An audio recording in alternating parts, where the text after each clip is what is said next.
Welcome to Narnia, where crazy things are about to happen today. The train plays hide and seek, speeds up to a blur, with walls around shedding like skin. They find themselves on a beach as if they've time traveled, but no panic shows on their faces. It must be a perfect beach day. They exchange smiles and start playing on the beach, like kids again, as this magical world is the playground. They had stumbled into Narnia through a magical kitchen door. United, they vanquished the evil witch, becoming the land's greatest kings, only to be summoned again by mysterious forces 2.5 years after returning to reality. But then they noticed that the palace where they were crowned has turned into ruins, overgrown with weeds. Even the columns seem to have stories to tell about their glory days. Even their treasures in the royal vault are covered in dust. Picking up their battle-worn weapons, the old glories flash before their eyes, reminding them that while they spent 2.5 years in reality, it feels like a century has passed for Narnia. Looks like we've found some clues. They saved a wee dwarf from 2 soldiers tossing him into the water, who was panicking as if suffering from a case of bad seasickness. No matter their age or attire, they look like they just jumped out of a comic book about the ancient kings. The dwarf then tells them that ever since they left, Narnia has moved on for over 1,000 years, and everything's changed. The Tarmins have taken over, almost wiping out the Narnian people. The survivors have tucked away into the woods, and this little dwarf also got caught by the Tarmins, ready to meet his watery doom, which outrages the 4 of them. They are determined to lead the Narnian people back to their homeland, starting by capturing the true treasures of courage and unity from 1,000 years ago. Next morning, Lucy woke up and was drawn into the forest by a mysterious feeling where countless petals danced in the air like fairies inviting her to join the dance. Lucy, just like when she was a child, sought help, but a slang gave her a vague answer. Just as Lucy was about to ask, isn't it supposed to be 3 tries? Was all of that a dream? She returned to the forest, ready to find out. Right when she was about to discover something big, a loud noise from beside her interrupted. Lucy was mumbling to herself, ready to become an adventurer, but her train of thought got derailed. Just when her thoughts were taking shape, out popped a long-haired guy, covering her mouth as they ducked into a village of oddballs. There's a minotaur in the woods. Millennia ago, they saved the witch. It tried to attack the long-haired man, but suddenly a man leapt out to fight. Little did they know that a bunch of quirky creatures were lurking nearby, and the Minotaur's sneaky plot was about to be exposed. Those quirky folks clearly had their doubts about this legendary beast, treating him like a myth. Just then, a powerful roar from a nearby creature startled the long-haired guy, causing him to look at the Minotaur in shock.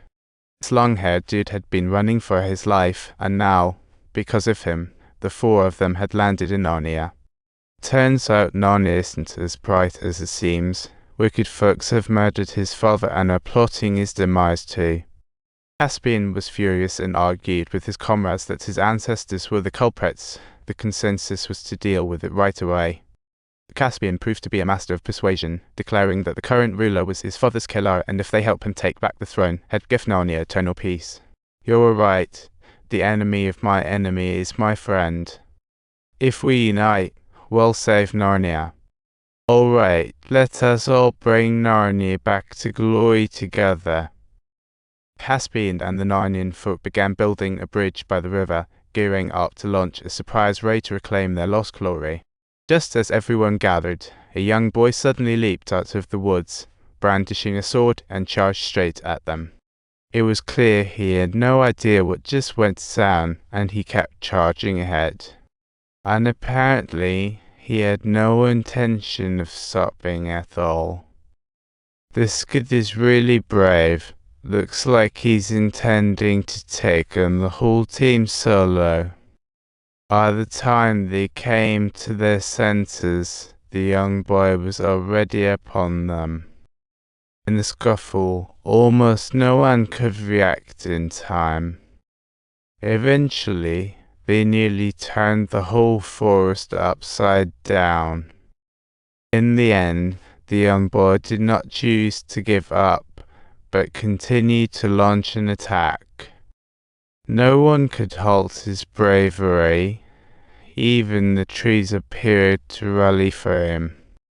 Everyone was extremely scared. It seemed they had to come up with a solution. Of course, their former enemies were also waiting for an appropriate moment. The place was in absolute disarray, with people yelling and making a racket all day long. In the cycle of reincarnation, they were trying every means possible. At that moment, an old general turned around to face the pursuers, rallying their spirits. "Stay strong, everyone. We're not afraid," he yelled, boosting their morale. Soon everyone started charging forward, and even the bear got involved in the fight. Poor folks of Narnia had their hearts covered by shadows, hesitating before the coming battle. Caspian stood before the mural, wondering if summoning those four kings was a big mistake. Just then, an ugly dwarf introduced him to two mysterious creatures, claiming Aslan could help him. "As long as you're willing, Aslan will guide you back on track." After Caspian gave his silent consent, the ugly witch inserted a mysterious staff into the ground. The next moment, a chilling ice wall materialized in front of them as she lured Caspian to break the seal with her. At this moment, Peter and his friends arrived, rescuing Caspian just as Edmund pierced the ice wall with an arrow. They finally sparked a new friendship. Viewers, if you enjoyed this story, don't forget to subscribe to our channel for more exciting content.